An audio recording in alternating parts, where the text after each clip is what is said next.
नमस्कार, मी ऐश्वर्या आटवार लोकनिर्धार चॅनलमध्ये स्वागत करते। देवेंद्र फडणवीस यांची भाजपच्या विधिमंडळ नेतेपदी निवड। एकनाथ शिंदे, अजित पवारांसह महायुतीच्या उपस्थितीत राज्यपालांसमोर सत्ता स्थापनेचा दावा। आझाद मैदानावर उद्या शपथविधी सोहळा। पंतप्रधान नरेंद्र मोदींसह 19 राज्यांचे मुख्यमंत्री उपस्थित राहणार शपथविधी सोहळ्याला।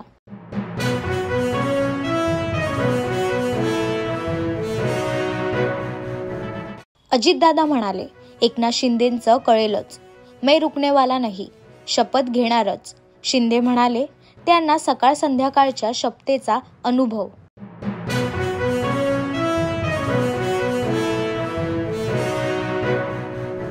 एकनाथ शिंदेंची काल भेट घेऊन त्यांना सरकारमध्ये राहण्याची विनंती केली।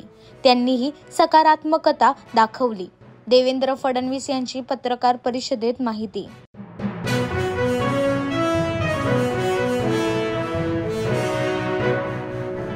मुख्यमंत्रीपदी देवेंद्र फडणवीस, एकनाथ शिंदे यांनी उपमुख्यमंत्री व्हावं।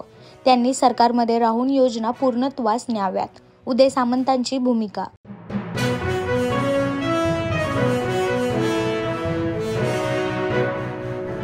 अमृतसरमधील सुवर्ण मंदिराबाहेर गोळीबार। पंजाबचे माजी उपमुख्यमंत्री सुखबीर सिंग बादल थोडक्यात बचावले। द्वारपाल म्हणून धार्मिक शिक्षा भोगत असताना जीवे मारण्याचा प्रयत्न।